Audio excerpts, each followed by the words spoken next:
السلام علیکم ورحمۃ اللہ وبرکاتہ۔ سورہ البقرہ آیت نمبر 127۔ نحمدہ ونصلی علی رسولہ الکریم، اما بعد فاعوذ باللہ من الشیطان الرجیم، بسم اللہ الرحمن الرحیم۔ رب اشرح لی صدری ویسر لی امری واحلل عقدۃ من لسانی یفقہوا قولی ربی زدنی علما۔ آیت نمبر 127 تفسیر۔ وَإِذْ يَرْفَعُ إِبْرَاهِيمُ الْقَوَاعِدَ مِنَ الْبَيْتِ وَإِسْمَاعِيلُ، یاد کرو جب ابراہیم اور اسماعیل علیہ السلام میرے اس گھر کی بنیادیں اٹھا رہے تھے۔ پچھلی آیات کا جو سلسلہ شروع ہوا اس میں ہم حضرت ابراہیم علیہ السلام کی امامت اور ان کی کچھ دعاؤں کا ذکر پڑھ کر آئے۔ یاد ہے نا آپ کو؟ اللہ تعالیٰ نے کہا میں امام بناؤں گا، انہوں نے کہا میری اولاد کو بھی بنائیں گے، اللہ نے کہا نہیں، ظالموں کو تو نہیں۔ پھر انہوں نے کہا کہ اس گھر کے رہنے والوں کو رزق دے، امن دے۔ اللہ نے ان کی یہ دعا قبول کی اور اللہ نے کہا کہ وہ ظالموں کو بھی دوں گا اور مومنین کو بھی دوں گا۔ اب یہ جو آیت 127 ہے اس میں ان کی عاجزی سے، اخلاص سے، محبت سے بھری ہوئی دعا کا ذکر ہے۔ وَإِذْ يَرْفَعُ، جب حضرت ابراہیم اپنے بیٹے حضرت اسماعیل کے ساتھ مل کر قواعد یا کرتے یرفع ابراہیم القواعد، قواعد بلند کر رہے تھے، قواعد بنیادیں اٹھا رہے تھے۔ یہ پرانی بنیادیں جس کے بارے میں کہا جاتا ہے کہ یہ حضرت آدم علیہ السلام کے دور کی بنیادیں، اللہ کا گھر اسی وقت بنا دیا گیا، لیکن جب طوفان نوح آیا تو یہ سارے نشانات اس کے مٹ گئے اس طوفان کی وجہ سے۔ اب اللہ تعالیٰ نے ان کو بتایا رشتوں کے ذریعے کہ بھی یہ ہے اللہ کا گھر بننے والی جگہ، مارک کر کے گئے وہ دوبارہ، تو انہی بنیادوں کو حضرت ابراہیم نے دوبارہ سے اٹھایا۔ یعنی ایک نیا گھر، نئی تعمیر ہو رہا تھا، پرانے گھر کو ہی مزید، یعنی اس کو ایک طرح سے بالکل تباہ حال جو ہو چکا تھا اللہ کا گھر، اس کو نیا کر رہے تھے۔ اور کیا دعا مانگ رہے تھے جو میں نے ابھی ذکر کیا، انتہائی خوبصورت دعا کا یہ حصہ، ان کی پوری دعائیں عاجزی سے بھری ہوئی دعائیں ہیں، توحید سے بھری ہوئی دعائیں ہیں، لیکن یہاں پہ کیا کہہ رہے ہیں؟ ربنا تقبل منا، پروردگار تو ہماری طرف سے یہ دعا قبول فرما لے۔ آپ تھوڑا سا ذہن کے اندر، سوچ میں وہ وقت لے کر آئیں کہ دونوں باپ بیٹے شدید مشقت کا معاملہ کر رہے ہیں، پہاڑ کاٹا جا رہا ہے۔ پہاڑ کاٹنا کوئی آسان نہیں تھا، ہاتھوں سے اگر کاٹیں آپ تو چھالے پڑ جاتے ہیں، دیواریں اٹھا رہے ہیں، پتھر کہاں سے اٹھا کر لا رہے ہیں، دھو کر لا رہے ہیں، یقیناً اپنی پیٹھوں کے اوپر پتھر لا رہے ہیں، جسم انتہا درجے کے تھکے ہوئے ہیں، لیکن دل اللہ سے جڑا ہوا ہے۔ یعنی یہ ایک کریکٹر ہمارے سامنے آتا ہے کہ کس طرح دین کی، اللہ کے گھر جیسی عظیم عبادت سر انجام دے رہے ہیں، کس حالت میں دے رہے ہیں اور ان کا رویہ کیا ہے۔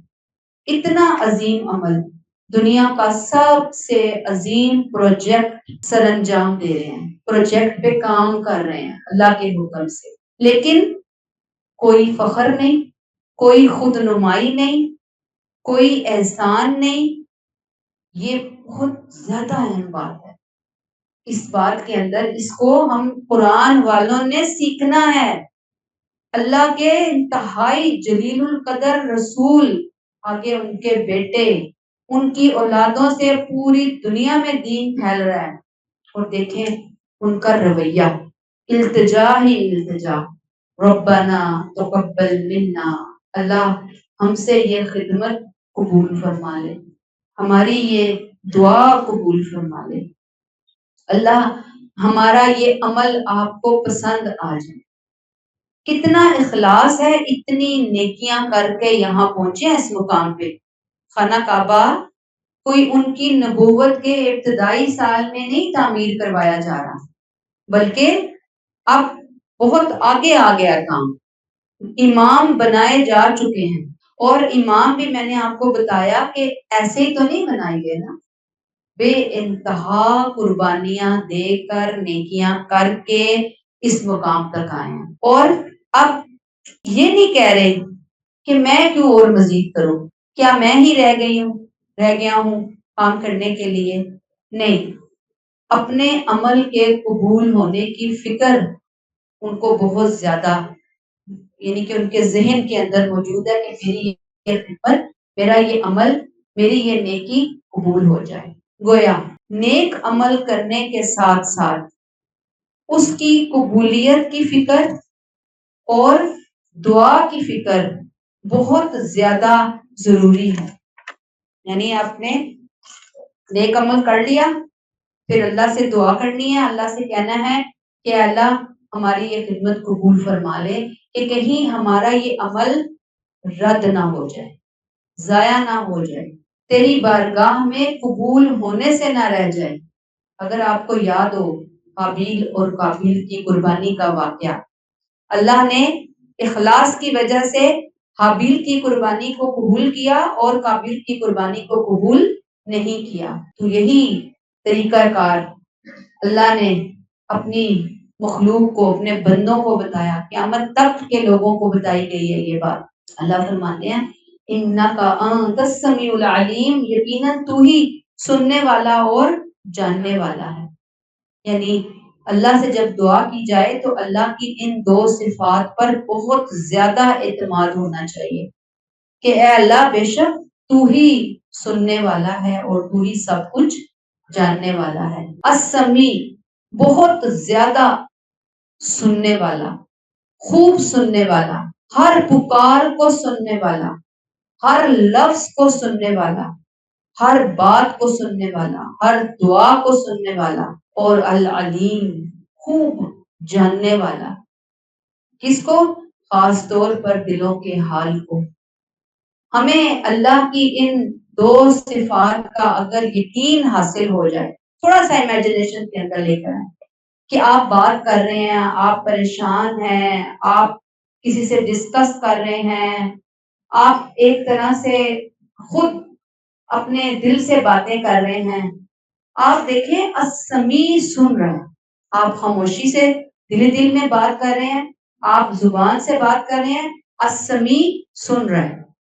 اور العلیم جان رہا ہے، العلیم ہے وہ، جان رہا ہے. جب یہ یقین ہو جائے گا نا ہمارے اندر اللہ کی صفات کا، ان صفات کا، تو آپ یقین کریں کہ دلوں میں اطمینان پیدا ہوگا، اعتماد پیدا ہوگا، بھروسہ پیدا ہوگا کہ میری دعا سنی جا رہی ہے اور میرے جذبے اللہ کو معلوم ہے. اتنی خوبصورت اللہ کی صفات ہیں جو ربنا تقبل منا انک انت السمیع العلیم کے آپس میں کنیکشن کو جوڑ رہی ہیں، اور پھر ان کنیکشنز کو ابراہیم علیہ السلام اور اسماعیل علیہ السلام کے عمل سے جوڑ رہی ہیں کہ اللہ کو سب پتہ ہے، اللہ سب سننے والا ہے. یعنی ہم جس ہستی کو پکارتے ہیں وہ ہستی اتنی عظیم ہے، اتنی پاورفل ہے کہ وہ سب کچھ سنتی بھی ہے، سب کچھ جانتی بھی ہے. اب یہاں سے ہمارے لیے ٹیک اویز کیا ہیں کہ نیکی کا چھوٹا یا بڑا پروجیکٹ ہو، اگر ہمیں ہمارے سامنے آ گیا تو ہم اس کو اپنے لیے آنر سمجھیں، تبرک سمجھیں، ہم کہ شکر الحمدللہ اللہ تو نے ہمیں یہ موقع عطا فرمایا. چھوٹا ہے یا بڑا ہے، خفیہ ہے یا اعلانیہ ہے، اس پروجیکٹ کو سر سے نہیں اتارنا، چٹی نہیں سمجھنی، بوجھ نہیں سمجھنا کہ میں کیوں، میری بہن بیٹھی ہوئی ہے اس کو کوئی نہیں کہتا جا کے کہ تم یہ کام کر لو، میری دوست کو کوئی نہیں کہتا، کلاس میں کوئی کہے کہ یہ فلاں اسٹوڈنٹ کو تو کوئی کچھ نہیں کہتا، مجھے کیوں کہا جاتا ہے. یہ جو رویہ ہے نا، میں کیوں اور مجھے ہی کیوں، یہ رویہ محسنین کا رویہ نہیں ہے، یہ اللہ والوں کا رویہ نہیں ہے، اور یہ اصل میں قرآن پڑھنے والوں کا رویہ بھی نہیں ہونا چاہیے کہ میں کیوں. اللہ ہمیں اس کردار سے متعارف ایسے ہی تو نہیں کروا رہے، یہ چیزیں اللہ قرآن میں ایسے ہی تو نہیں بیان کر رہے. اللہ چاہتے ہیں کہ ہم یہ رویے اپنے عمل کا حصہ بنائیں، اپنے عملوں کے اندر لے کر آئیں. اور پھر فکر ہو اس نیکی کو کرنے کے بعد اللہ میری نیکی قبول کر لے، اللہ اس کو چن لے، اللہ اس کو لے لے، اللہ اس کو اپنے خزانوں کے اندر محفوظ کر لے، اللہ اسے دنیا اور آخرت میں میرے لیے اجر کا ذریعہ بنا دے۔ اور پھر ظاہری بات ہے کہ نیت جو ہے وہ اللہ کی رضا ہو، پھر تکبر نہیں ہونا چاہیے، پھر اس کے بعد ریا نہیں ہونی چاہیے، پھر اس کے اوپر فخر نہیں ہونی چاہیے۔ اور اللہ تعالیٰ نیکیوں کی کوانٹٹی نہیں دیکھتے، اللہ کو کوالٹی سے غرض ہوتی ہے۔ ہم لوگ تو کوانٹٹی کی طرف جا رہے ہوتے ہیں، کثرت کی طرف جاتے ہیں، اللہ کہتے ہیں کہ کثرت نہیں، کوالٹی کیسے، اخلاص کتنا تھا، کس کے لیے کی، کیسے کیا، کس انداز میں کیا، یہ بہت زیادہ ضروری چیز ہے۔ اور اللہ کو صرف خالی کھلی نیکیاں نہیں چاہیے، اللہ کو فل پیکج والی نیکیاں چاہیے جو بندے کی طرف سے اللہ کے ہاں جاتی ہیں اپنی پرفارمنس پیش کرنے کے لیے۔ تو ہمیں آیت 127 سے یہ بہترین سبق ملتا ہے۔ یہ بات کلیئر ہو گئی ہے؟ اللہ ہمیں توفیق عطا فرمائے کہ ہم ایک تو نیکیوں کے موقع کو غنیمت جانے، کیونکہ نبی کریم صلی اللہ علیہ وسلم کی حدیث کا مفہوم ہے کسی بھی نیکی کو حقیر نہ سمجھو، مل گئی الحمدللہ، کرنے کی طاقت ہے، کر گزرنا ہے، طاقت نہیں ہے، استطاعت نہیں ہے، کوشش کرنی ہے کہ اللہ تعالیٰ کوئی کچھ نہ کچھ تو ہو جائے، کچھ نہ کچھ کر گزروں، اور پھر نہیں تو پھر اللہ سے معافی مانگنے کہ اللہ یہ موقع ملا تھا لیکن میں نہیں کر پائی، اللہ بس تم مجھ سے میرا عمل قبول کروا دے اور مجھے اس کا اجر دینا۔ چلیں ہم پڑھتے ہیں آیت نمبر 128۔ ربنا وجعلنا مسلمین لک، اے ہمارے رب ہم دونوں کو اپنا مکمل فرما بردار بنا دے، وَمِن ذُرِّيَّتِنَا، اور ہماری اولاد میں سے بھی امتم مسلمتن لکا، اپنی ایک فرما بردار امت مسلمہ اٹھا۔ یہ بھی دعا کس موقع کی دعا ہے؟ خانہ کعبہ کی تعمیر کے وقت کی ہی دعا ہے۔ اور یہاں پہ وہ کیا کر رہے ہیں؟ اپنی روحانی ترقی اور صالح نسل کی دعا مانگ رہے ہیں۔ اس بات کو رکھیں اپنے ذہن میں کہ دعا کس کے لیے مانگی جا رہی ہے؟ صالح نسل کی، امتم مسلمتن لکا، یہ نہیں کہ اللہ مجھے پوتے دے دے، پوتیاں دے دے، یعنی اگلی جنریشن نہیں بلکہ قیامت تک آنے والی جنریشن کے لیے دعا مانگتے، نسلوں کے لیے دعا مانگنا سکھا دے۔ فرماتے ہیں ربنا وجعلنا مسلمین لک، ایسا بنا ہمیں کہ ہم تیرے حکم کے فرما بردار بنے، تیری اطاعت کرنے والے بنے ہم دونوں عاجزی سے۔ اور کس چیز کی دعا کر رہے ہیں اللہ تعالیٰ سے؟ اس کی محبوب ترین نعمت مانگ رہے ہیں، مسلمین لکا، اپنا فرما بردار بنا۔ دنیا نہیں مانگ رہے، دنیا کی کامیابیاں بھی نہیں مانگ رہے، اللہ سے اس کی نعمت اسلام، اس کی مکمل فرما برداری کی دعائیں مانگ رہے ہیں۔ اس تاریخی موقع پہ ان کی پہلی ترجیح، پہلی دعا کیا ہے؟ اللہ ہمیں مسلم بنا دے، فرما بردار بنا دے۔ اور یہاں سے ہی آپ سوچیں نا کہ نہ وہ یہودی بننے کی دعا کر رہے ہیں، نہ وہ عیسائی بننے کی دعا کر رہے ہیں، اللہ سے کون سی دعا کر رہے ہیں؟ مسلم بنا دے، مسلمان بنا دے اللہ۔ اور پھر اتنے بڑے نبی مستقبل میں اللہ کی اطاعت پر قائم رہنے کی دعا مانگ رہے ہیں، یعنی کہ ابھی بھی بنا دے اور ہمیں قائم بھی رکھ، ہمیں استقامت عطا فرما دے۔ وَمِن ذُرِّيَّتِنَا، اور ہماری اولاد میں سے بھی، اپنی اولاد میں سے ایک امت مسلمہ کے اٹھائے جانے کی درخواست اللہ کے سامنے پیش کر رہے ہیں۔ اور اس وقت ان کے ساتھ ان کے بیٹے ہیں حضرت اسماعیل علیہ السلام۔ گویا اس دعا میں حضرت اسماعیل علیہ السلام کی نسل کو بھی انہوں نے شامل کر لیا۔ گویا دعا کے اندر امت محمدیہ صلی اللہ علیہ وسلم کی بنیاد رکھ دی انہوں نے، یعنی ہماری ابتدا کب ہوئی؟ حضرت ابراہیم علیہ السلام کی اس شاندار تاریخی یادگار موقع پر ابتدا ہوئی، اس دعا کے ساتھ جب وہ اتنا بڑا کام کر رہے ہیں، اتنی بڑی خدمت سر انجام دے رہے ہیں۔ سبحان اللہ۔ اور یہ دعا آپ صلی اللہ علیہ وسلم اور صحابہ کرام کی جماعت کی صورت میں عملی طور پر پوری ہوئی، جس کے ذریعے ہدایت کا پیغام عالمگیر ہوا۔ اب بائبل کی خوشخبری ہے کہ تیری نسل کے وسیلے سے زمین کی تمام قومیں برکت پائیں گی، یعنی تیری نسل کے وسیلے سے زمین کی تمام قومیں کیا کریں گی؟ برکت پائیں گی۔ پھر فرمایا وہ ارینا مناسکنا وتب علینا، ابراہیم اور ہم کو اپنی عبادت کے طریقے سکھا اور ہماری توبہ قبول کر۔ مناسک تحریر سے نہیں سیکھے جاتے، تقریر سے نہیں سیکھے جاتے، بلکہ دیکھنے سے سیکھے جاتے ہیں۔ اور یقیناً اس وقت فرشتوں نے ڈیمونسٹریشن کے ذریعے پریکٹیکل دے کر حضرت ابراہیم اور حضرت اسماعیل علیہ السلام کو وہ سارے طریقے بتائے کہ یہ کرنا ہے، یہ کرنا ہے، یہ کرنا ہے۔ اگر آپ کو یاد ہو نا کہ جب آپ صلی اللہ علیہ وسلم کو بھی نمازوں کے اوقات بتائے گئے تو حضرت جبریل امین نے خانہ کعبہ میں آ کر 2 دن آپ کو نماز جو ہے وہ پڑھوائی۔ نمازوں کا اول ٹائم ایک دن آئے اور ایک دن نمازوں کا اینڈ ٹائم آپ صلی اللہ علیہ وسلم کو بتایا۔ تو ایسے ہی پریکٹیکل ڈیمونسٹریشن جو ہے وہ بتائی گئی۔ اور یہی طریقہ حج جو مناسک حج تھے یہ سنت ابراہیمی کہلاتے ہیں۔ ان کو اللہ کے حکم سے ابراہیم علیہ السلام نے رواج کیا، لیکن حضرت اسماعیل علیہ السلام کی جب جنریشن آتی گئی تو آہستہ آہستہ وہ یہ طریقے فراموش کرتے چلے گئے۔ نہ صرف انہوں نے یہ طریقے بلائے بلکہ انہوں نے ان میں کچھ نئی نئی چیزیں شامل کر دی جن کو آپ کہہ سکتے ہیں بدعت۔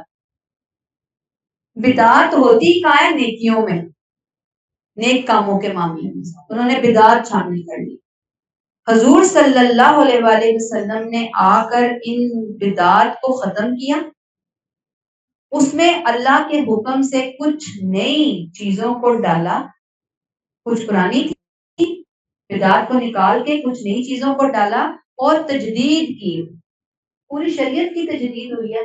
حج کے ان مناسک کی تجدید کر کے آپ صلی اللہ علیہ وسلم نے اللہ کے حکم سے ان کو دوبارہ سے مناسک حج کو، ارکان حج کو، سنت ابراہیمی والے حج کو جاری کر دیا دوبارہ سے۔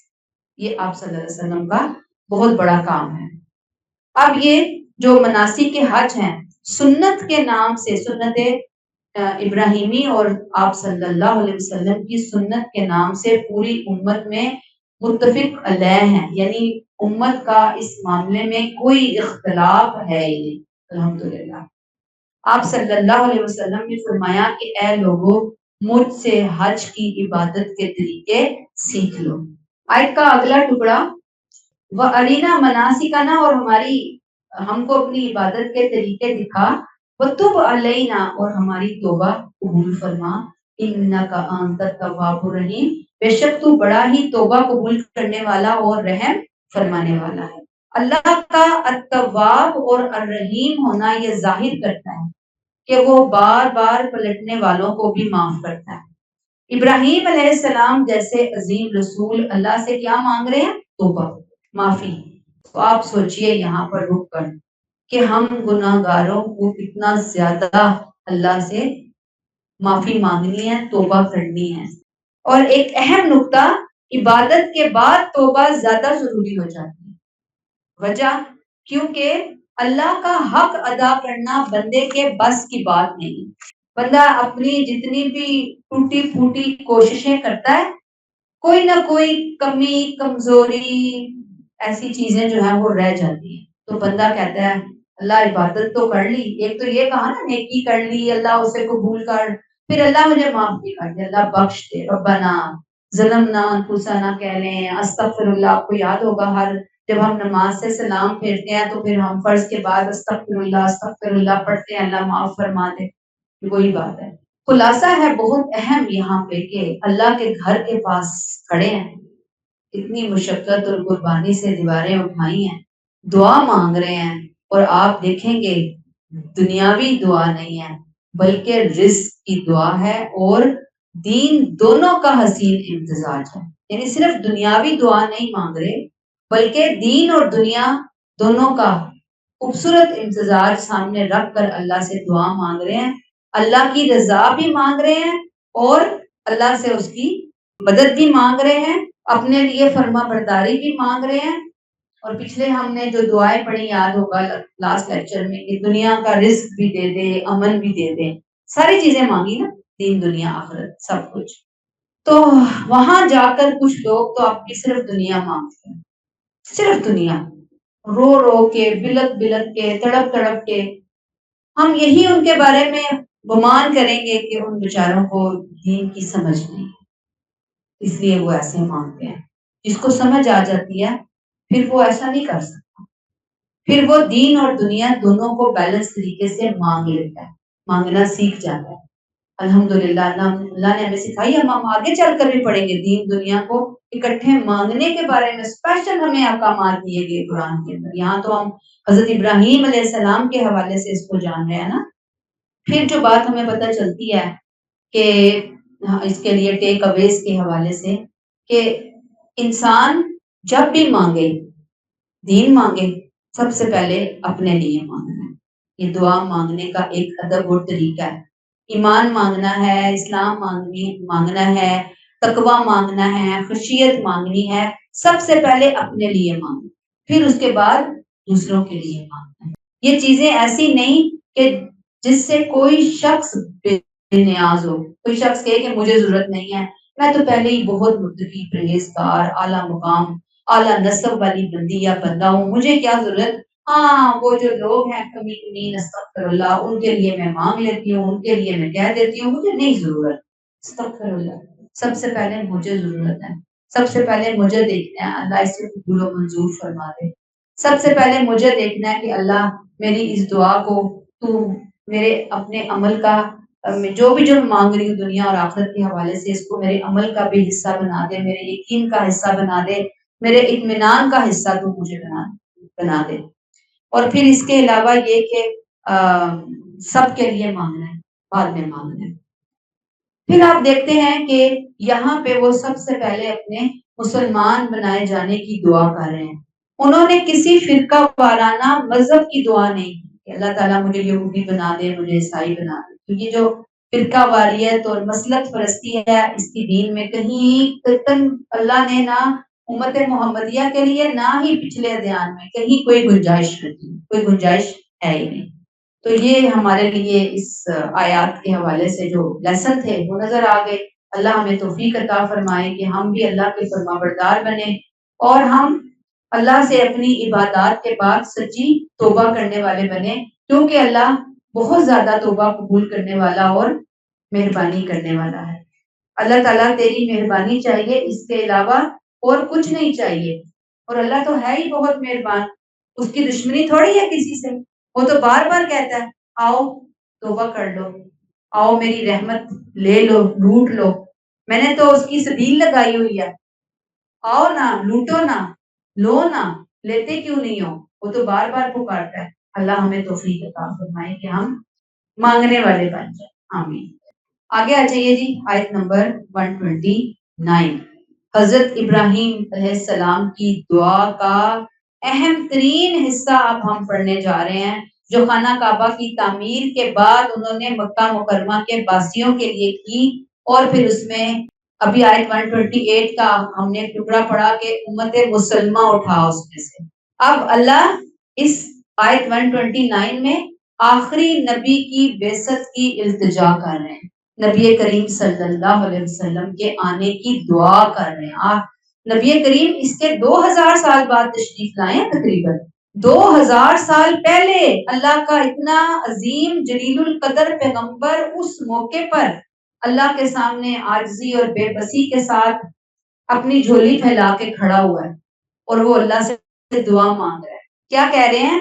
ربنا وابعث فیہم رسولا منہم، اے ہمارے رب ان میں سے ایک رسول اٹھا جو کیا کرے، ان میں سے ایک رسول اٹھا، ان میں سے مراد وہی ہے نا بنی اسماعیل میں سے رسول تھے، یتلو علیہم آیاتک، جو انہیں تیری آیات سنائے، ویعلمہم الکتاب، انہیں قانون و حکمت کی تعلیم دے، کتابہ والحکمہ، وَيُزَكِّيهِمْ اور انہیں پاکیزہ بنائے. اِنَّكَ أَنْتَ الْعَزِيزُ الْحَكِيمُ یقیناً تو بڑا ہی زبردست اور بڑی حکمت والا ہے. اے اللہ انہی میں سے ایک رسول بھیج. کن میں سے؟ حضرت جو اسماعیل علیہ السلام انہیں اپنے بیٹے کے لیے کہہ رہے ہیں اللہ کہ ان کی نسل میں سے ایک رسول بھیج. اسماعیل اور عربوں کی نسل میں سے ایک رسول بھیج. کیوں؟ ان میں سے ہی کیوں آئے؟ کہ یہ لوگ ان کی زبان سمجھ سکیں، لوگ ان کے حالات سے واقف ہوں. اور اس سے ہمیں یہ بھی پتہ چلتا ہے کہ جو نبی آتے ہیں وہ اپنی قوم میں سے ہی ہوا کرتے ہیں، قوم کے اندر ہی سے اٹھتے ہیں اور پھر وہ اپنی قوم کو تبلیغ کرتے ہیں. قوم کے لیے رسول اور نبی اجنبی نہیں ہوتے.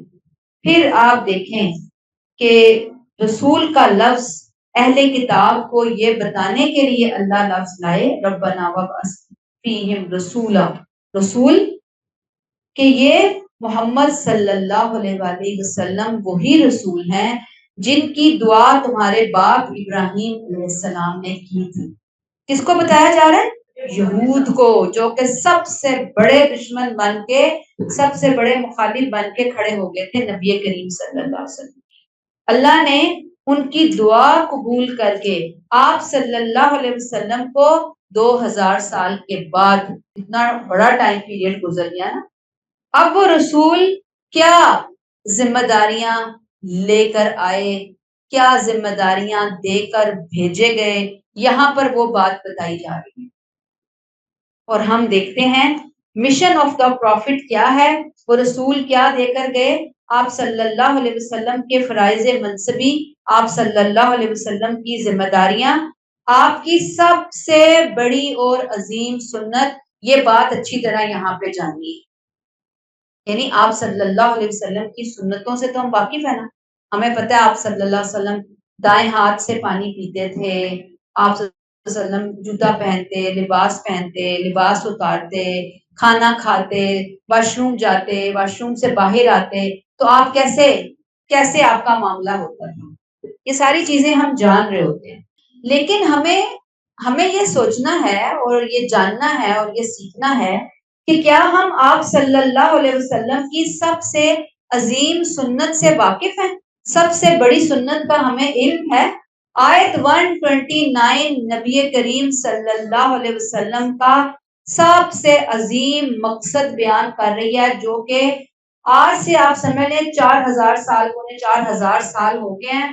اس وقت حضرت ابراہیم یعنی حضرت آپ صلی اللہ علیہ وسلم کے جو ان کے ابا میں سے ہیں اتنے بڑے نبی، وہ ان کے لیے دعا کر کے اللہ سے بتا رہے ہیں کہ اللہ ایسے رسول بھیج. اور اگلی آیات ہم پھر پڑھیں گے جا کے، جہاں اللہ نے کہا کہ یہ میں نے دعا قبول کر دی اور میں نے یہ رسول بھیج دیے جو یہ کام کریں گے. یہاں پہ رک کر مجھے اور آپ کو تھوڑا سا اپنے دماغوں کی سیٹنگ کرنی ہے کہ یہ سنت جو عظیم سنت ہے نا، یہ ہمارے دل و دماغ میں بس جائے کہ یہ کام کرنے آئے تھے میرے نبی، یہ ورثہ چھوڑ کر گئے ہیں، یہ ذمہ داری امت کو سونپ کر گئے ہیں اپنے جانے کے بعد.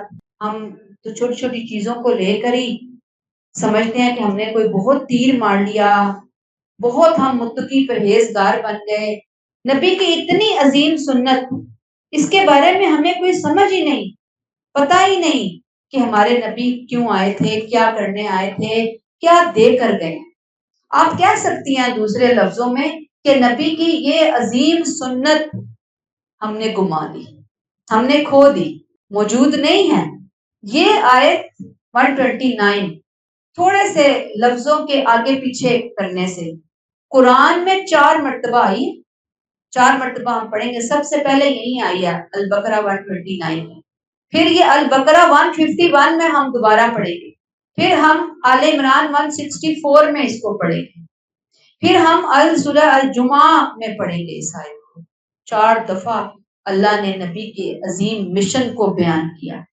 کیا فرما رہے ہیں دوبارہ دیکھیے، ربنا وابعث فیہم رسولا منہم، اے اللہ انہی میں سے ایک رسول اٹھا، یتلو علیہم آیاتک، جو کیا کرے، انہیں تیری آیات سنائے. یتلو تلاوت کرے.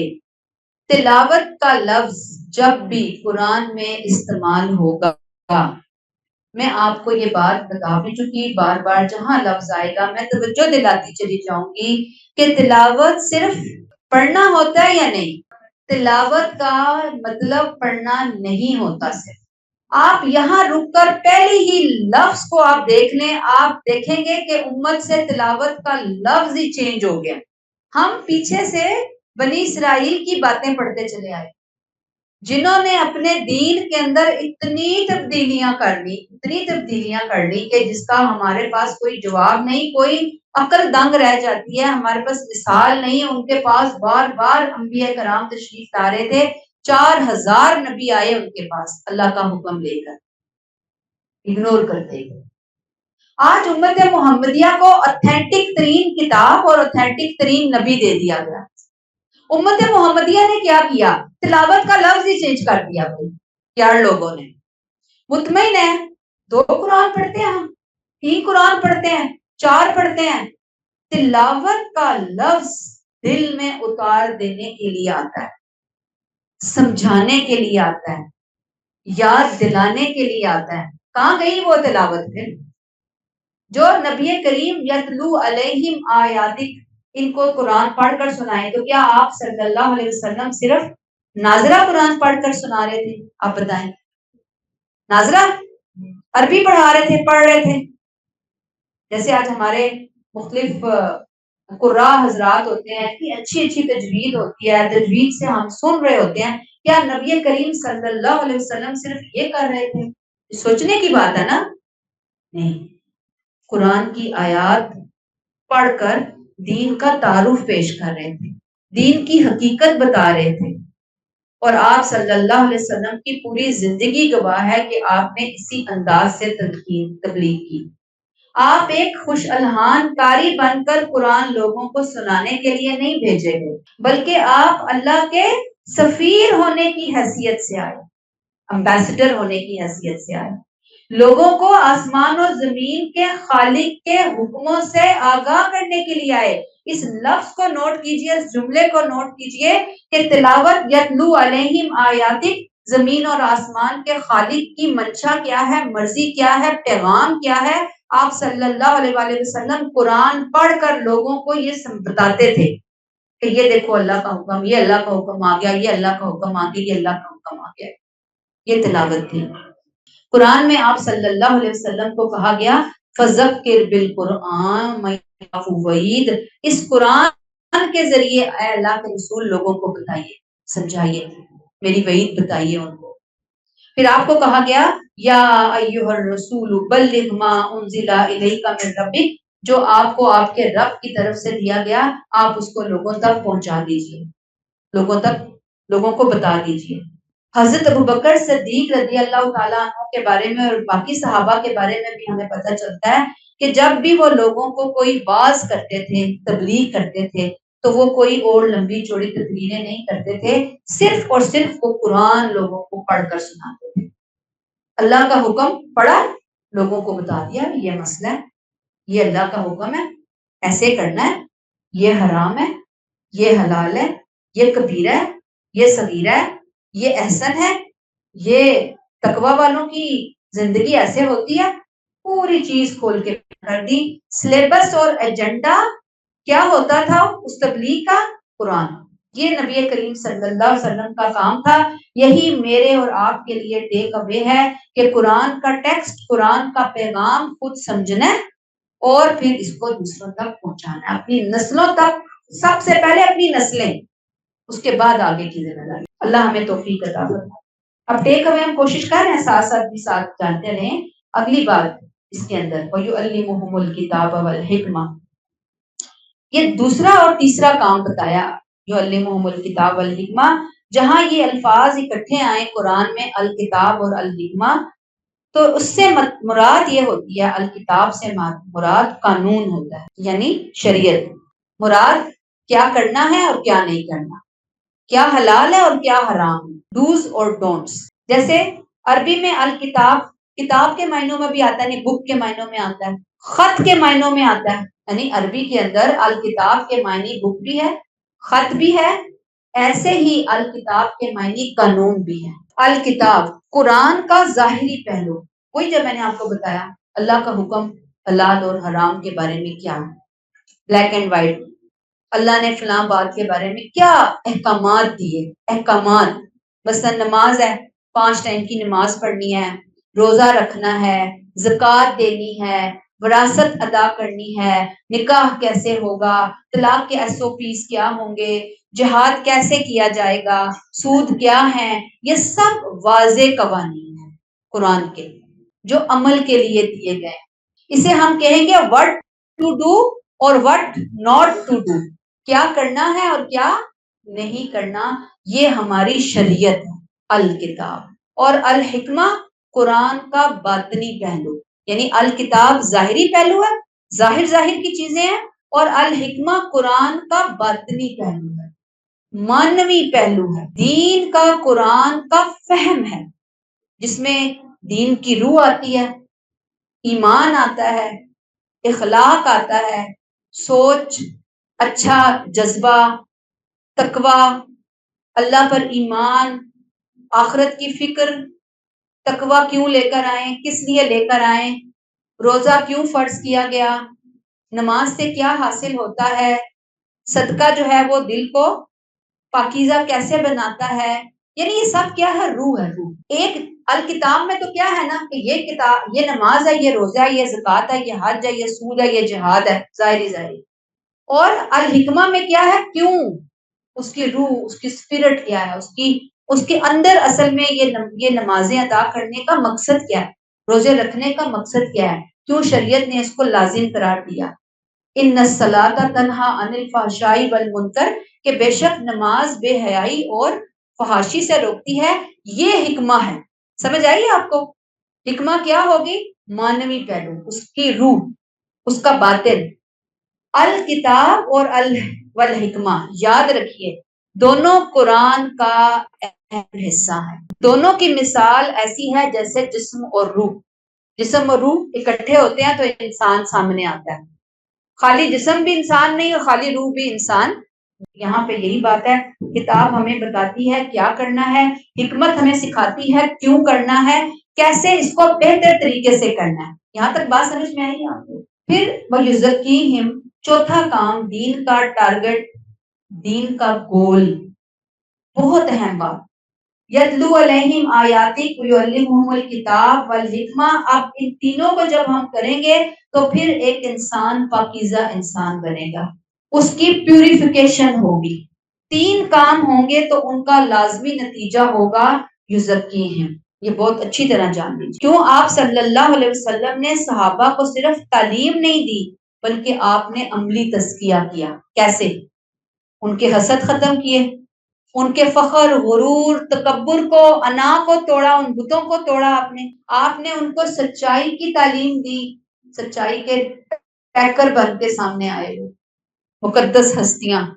آپ نے انہیں سخاوت کا ایک پریکٹیکل پہلو سکھایا، انہوں نے پریکٹیکل کیا، ان کے ہاں عاجزی آئی، ان کے ہاں صبر آیا، ان کو شرک کی گندگیوں سے آپ صلی اللہ علیہ وسلم نے کیسے نکالا، یتلو علیہم آیاتی کا ویعلمہم الکتاب والحکمہ۔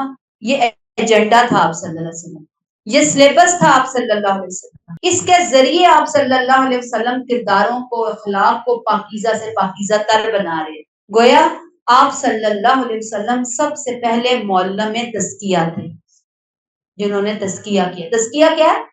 نفسوں کو پاک کیا، نشو نما دی، پیوریفیکیشن کی آپ صلی اللہ علیہ وسلم نے۔ یاد رکھیے، ذہن میں رکھیے کہ تزکیے کا سلیبس نہ زمین سے آیا، نہ کسی انسان نے بنایا، تزکیے کا سلیبس کس نے دیا؟ اللہ رب العالمین نے عطا کیا۔ اللہ ہمیں یہ چیزیں سمجھا دی۔ اب لوگ بعض دفعہ کہتے ہیں کہ جنہوں نے قرآن کی نہیں سمجھ ان بیچاروں کے پاس، اس کے علاوہ پیرالل بھی دین بنائے ہوئے ہیں، دین سے پیرالل، یعنی اس کے متوازی، قرآن سنت کے متوازی، کہ تزکیہ تو شاید فلاں مجاہدے کرنے سے آتا ہے، فلاں کام کرنے سے تزکیہ آتا ہے، کسی کام سے تزکیہ نہیں آتا۔ تزکیہ کیسے آئے گا؟ کہ ہمیں قرآن کو جاننا ہے، قرآن کے احکامات کو جاننا ہے، اللہ ہمیں کیا پیغام دے رہے ہیں، تلاوت کے اس معاملے سے آگے بڑھ کر ہمیں سمجھنے کی طرف جانا ہے، اور اس کے ساتھ ہمیں کتاب کے ڈوز اور ڈونٹس کو جاننا ہے، حکمہ ہمیں اس کی روح کو جاننا ہے، کیوں یہ ہمیں حکم دیا گیا۔ جب یہ تین کام ہم کریں گے تو آٹومیٹکلی ہماری روح پرواز کرے گی، ہماری روحانی ترقی ہوگی، ہماری روح پالش ہوگی، ہماری روح کی گندگیاں جو ہیں وہ نکلنا شروع ہو جائیں گی۔ اللہ ہمیں توفیق عطا فرمائے۔ فرمایا انک انت العزیز الحکیم، یقیناً تو بڑا ہی زبردست اور بڑی حکمت والا ہے۔ یہ اللہ العزیز تیرا حق ہے، اے اللہ تو العزیز ہے، العزیز ہونے کی بنیاد پر تیرا حق ہے اللہ کہ تو لوگوں کو اپنا قانون دے، تو لوگوں سے قانون نافذ کروائے، چونکہ تو العزیز ہے، چونکہ تو غالب ہے، چونکہ تو زبردست ہے، چونکہ تو بادشاہ ہے کائنات کا، تیرا کوئی حکم ٹالا نہیں جا سکتا، تیرا قانون کسی کا محتاج نہیں، تیرے قانون کو کسی کا مشورہ نہیں چاہیے، جو تو نے دے دیا بس وہ آخری مہر لگ گئی، اس کی آخری کتاب سٹیمپ لگ گئی، آخری نبی ختم نبوت سٹیمپ لگ گئی، اب اس کے بعد اور کوئی نیا دین، کوئی نئی شریعت، قرآن اور اوتھینٹک سنت کے بعد اور کوئی تیسری چیز ہے ہی۔ اگر ہم اس کے ساتھ اپنے آپ کو نہیں جوڑتے تو اس کا مطلب ہے کہ نبی کی عظیم سنت تو ہم نے گما دی نا، بلا دی، جیسے کہ ہم نے بلائی ہوئی ہے۔ اللہ ہمیں توفیق عطا فرمائے کہ اس عظیم سنت کو ہم ساتھ لے کر چلنے والے بنے۔ اب اس کا جو العزیز کے بعد الحکیم آخری یہ ٹکڑا ہے، صفت اللہ کی بیان ہوئی۔ اللہ تو ہر غلطی سے پاک ہے، تو بڑی حکمتوں والا ہے، تیرا ہر فیصلہ، تیرا ہر حکم دانائی پر مبنی ہے، حکمت پر مبنی ہے۔ اللہ تو نے کوئی حکم ظلم کے اعتبار سے نہیں دیا، کوئی حکم فضول نہیں دیا، نہ استغفر اللہ، کوئی حکم نعوذ باللہ سب سٹینڈرڈ نہیں دیا، بہترین حکم اللہ نے اپنی صفات کے مطابق العزیز الحکیم کے مطابق ہمیں بہترین قانون دے دیا ہے یا نہیں؟ قانون بھی ہے، فہم بھی ہے، سمجھ بھی ہے، دل کی صفائی بھی ہے، اندر اور باہر سے دھلائی بھی ہے۔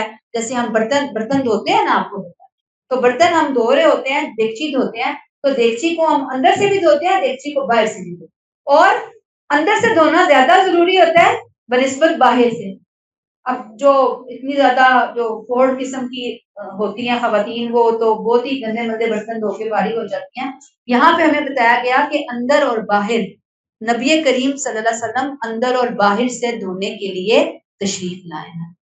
اللہ تعالیٰ ہمیں توفیق عطا فرمائے۔ ٹیک اویز کیا ہیں ہمارے؟ کہ قرآن سمجھنا، قرآن سمجھانا، قرآن پر عمل کرنا، یہ کردار سازی ہے، یہ میں نے بھی کرنا ہے، میں نے اپنے بچوں، اپنی نسلوں، اپنے ارد گرد کے ماحول کو بھی یہ میسج دینا ہے، میں نے امت مسلمہ کے لیے اس مشن کو سنبھالنا ہے جو میرے نبی کریم صلی اللہ علیہ وآلہ وسلم نے مجھے سکھائی ہیں۔ اللہ ہمیں توفیق عطا فرمائے۔ اور دوسری بہت اہم بات جو یہاں سے پتہ چلتی ہے وہ ہے دعاؤں کی تاثیر، کیسے اللہ نے ان کی دعا کو، اخلاص سے نکلی ہوئی دعا کو اللہ نے کیسے شرف قبولیت عطا فرما کر امت محمدیہ کی بہترین بنیاد رکھی۔ سوچیں نا آپ ذرا، کتنا بڑا کام کر گئے حضرت ابراہیم علیہ السلام، دعا مانگ کر اللہ نے یہ دعا قبول کر لی۔ اور پھر جو بات ہمیں پتہ چلتی ہے کہ اپنی نسلوں کے لیے بھی دعا کرنی ہے، ان کے لیے دین بھی مانگنا ہے، ان کے لیے دنیا بھی مانگنا ہے۔ اللہ انہیں اپنا فرما بردار بنا، اللہ قرآن سے جڑنے والا بنا، اللہ قرآن سے محبت رکھنے والا بنا، اللہ ان کے عملوں کو تو اپنے پیارے عملوں کے مطابق تو تیرے محبوب عمل ہے ویسے عمل بنا دے، اللہ سنت محمدیہ صلی اللہ علیہ وسلم پر عمل کرنے والا بنا، ان کی اولادوں کو بھی تو عطا کر، آگے ان کی اولادوں کو بھی عطا کر۔ اللہ ہمیں یہ تڑپ، یہ جذبہ، یہ شعور عطا فرمائے۔ اور ہم یہ دیکھتے ہیں حضرت ابراہیم علیہ السلام کی اس دعا سے کہ خلوص سے مانگی گئی دعاؤں کا اثر ہو۔ بس بات یہ ہے کہ ہم اپنے اندر کیا لے کر آئیں؟ خلوص لے کر۔ اللہ ہمیں خلوص عطا فرمائے۔ تو یہاں پہ ہماری یہ بات جو ہے وہ ختم ہو گئی، میرا خیال ہے ہم اس کو یہیں پہ ہی روک لیتے ہیں۔ سبحانک اللہم و بحمدک، نشہد ان لا الہ الا انت، نستغفرک و نتوب الیک۔ السلام علیکم ورحمۃ اللہ وبرکاتہ.